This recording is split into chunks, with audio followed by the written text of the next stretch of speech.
I mentioned Tom Welsh was over there, but this particular event, there's a little committee that works sort of all year round. We kind of start thinking about it in January and working hard on it in March, but one woman kind of carries it with her all year round. Good afternoon, Lord Mayor.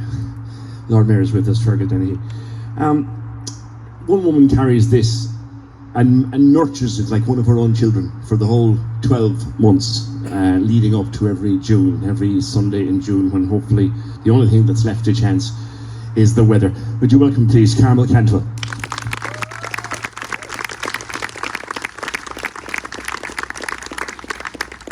Welcome, everyone. Our sincere thanks to the public representatives and the Taoiseach for taking time to attend this commemoration. My name is Carmel Cantwell, and I'm an advocate for my mother and brother who were here in Bessborough in 1960. Today's theme is Unsung Heroes, inspired by three remarkable people that passed away recently: Mary Tatlow-Steed, Ursula Shannon and John Furlong. Our guest speakers will talk more about them shortly.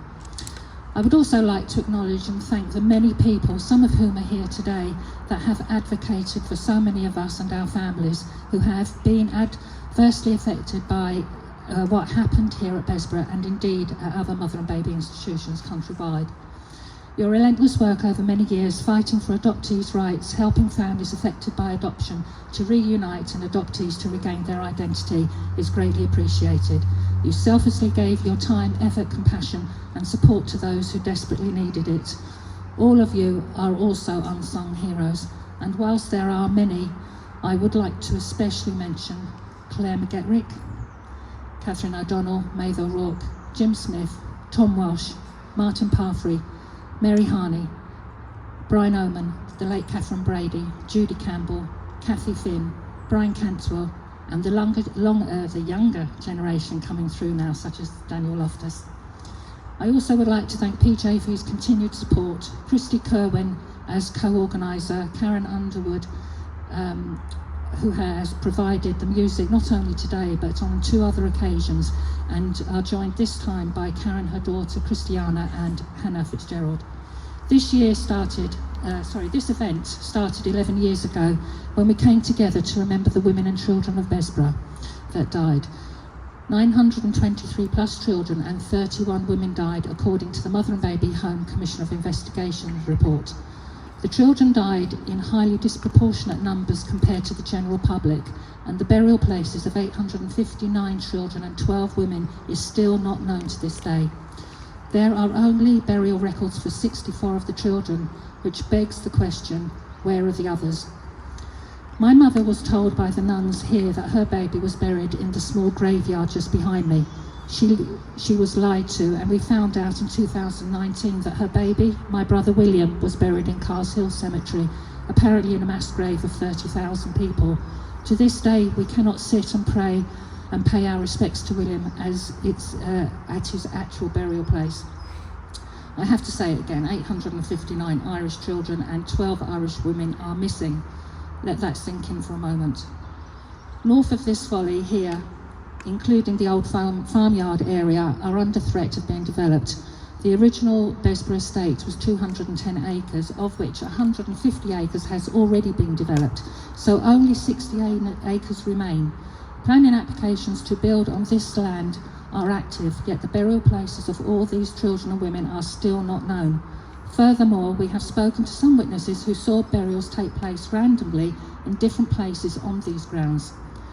The tiny graveyard behind me was marked on a map as a children's burial ground in 1949, but this has proved to be controversial, as we know from witnesses that at this time babies were being buried in other areas of Bessborough, and also the nuns started burying some of their members of the congregation here in 1956. Just have a look at this little tiny graveyard yourselves. It is unbelievable to think that the huge number of missing babies and women could be buried there, and indeed the archaeologists commissioned by the nuns here at Bessborough used LiDAR scanning technology to scan the ground in this tiny graveyard, which determined that a large proportion of it is empty.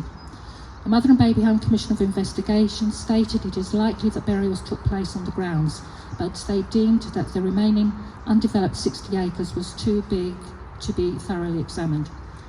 We need the remaining 60 acres here to be preserved. This is at least the least that we should be done to recognise and memorialise the nearly 19,000 women and children that were incarcerated here and the hundreds that died. The folly here has become a de facto headstone for the missing babies and mothers, and is the only place that family members can visit to pay their respects to their lost ones.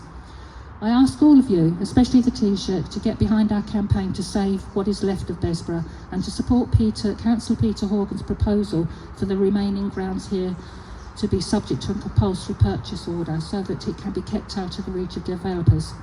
This is essential to honour and respect those that died and those that are missing in a meaningful and dignified way. Please also can we take some time to read the boards at the side of the folly, which has the names of the missing children and women. We remember every one of them today, and let's share a minute's silence in their memory. Thank you.